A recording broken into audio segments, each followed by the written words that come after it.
For, centuries, these ancient Sumerian clay tablets have just been sitting in museums, their secrets totally locked away in this super complex, broken up script. But what if, and this is a big what if AI could finally crack the code? Well, new translations are starting to pop up, and honestly, they paint a picture of our origins that is so wild it could completely flip everything we think we know about history. So let's dig in and see what the clay has to say. And really, that's the big question here, isn't it?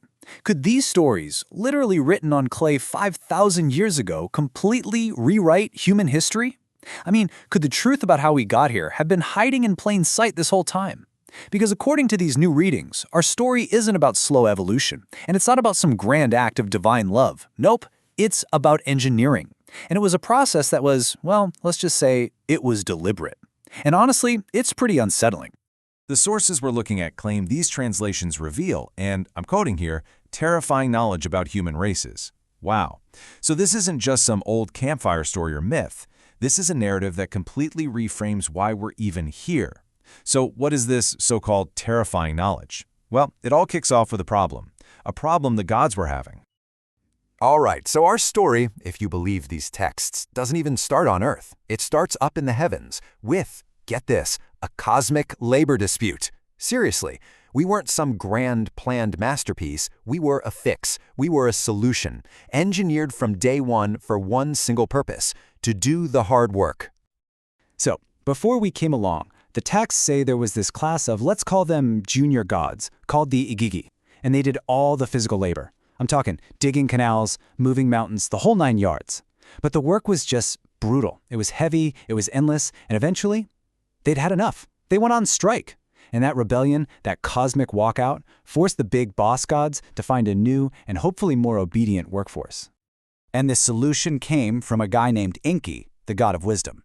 His idea was pretty out there. He proposed creating a brand new being to take over all this work. But the process, as you can see, was definitely not gentle. First, the Igigi gods are just exhausted. Then Enki comes up with his plan, and this is where it gets intense. They actually sacrifice another god, Geshtu, and collect his divine blood. And then they mix that blood with clay.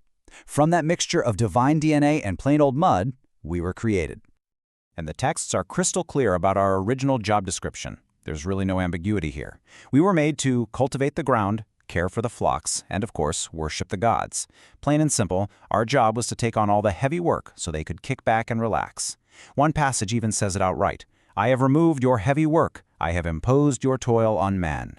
So yeah, things like freedom and choosing your own destiny, that was not part of the original design.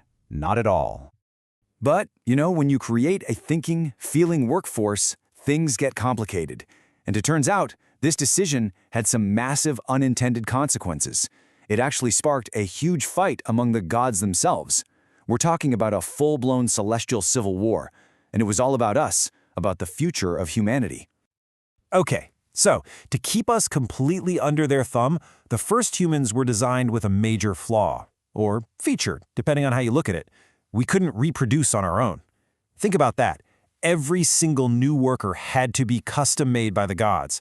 This was their way of making sure our population was always a perfectly controlled, manageable resource.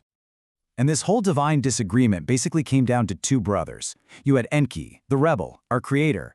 He actually saw potential in us. He believed we deserved some autonomy, some wisdom of our own.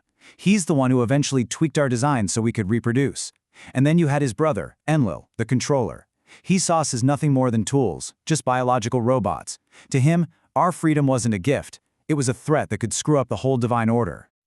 So this conflict really came to a head when Enlil got so angry about our growing numbers that he decided to just wipe us out. He unleashed a great flood to get rid of humanity once and for all. Does that story ring a bell? But Enki, our protector, wasn't having it. He secretly went behind his brother's back and warned one human to build an ark to survive. Think about what that means. If this story is true, the only reason we're here today is because of an act of divine rebellion.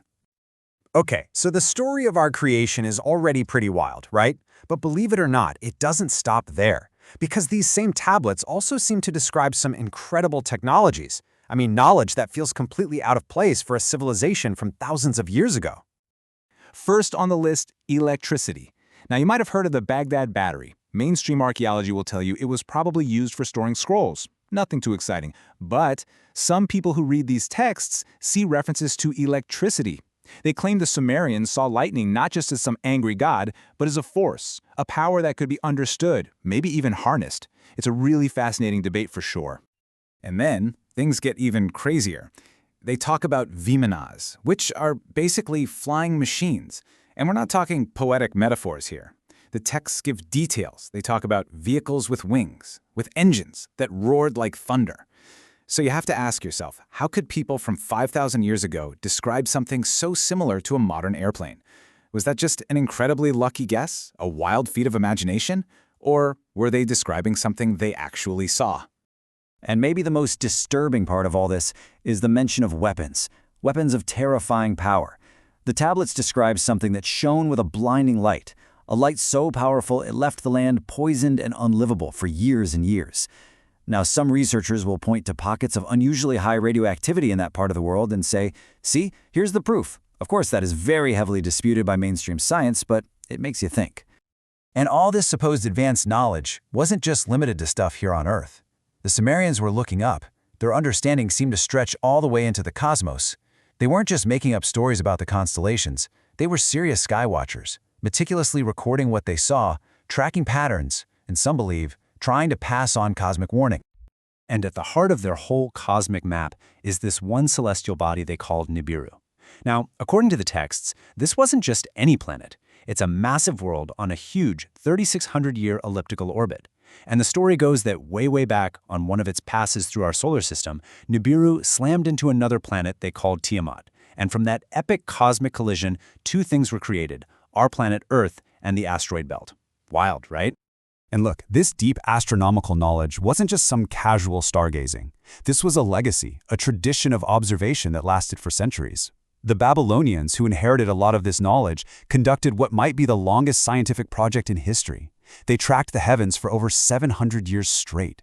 They found archaeological evidence of a massive flood right around when their myths said it happened.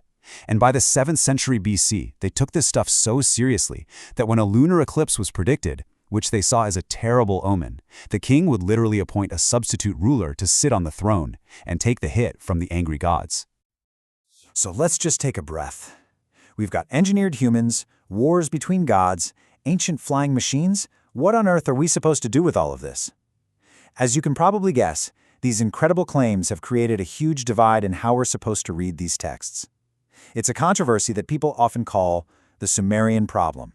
Really, the whole debate boils down to two totally different ways of looking at these tablets.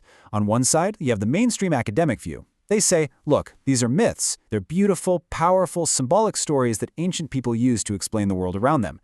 They reject these new translations because, well, there's just no physical proof. On the other side, you have the literal or extraterrestrial interpretation.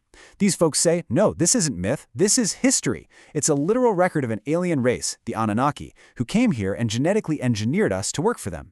It's a pretty stark difference. And this brings us to what is probably the biggest, most powerful argument from the academic side.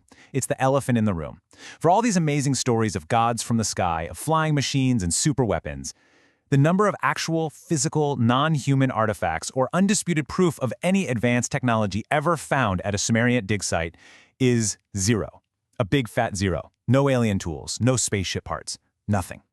And so that's where we're left. We have this ultimate question hanging over us. Are these ancient tablets the true history we've somehow forgotten? A literal record of how we were engineered to exist? Or are they the powerful, necessary myth that our ancestors created to try and make sense of their world and their place in the vast, mysterious cosmos? For now, whatever the real answer is, it's still locked away, deep inside that ancient clay.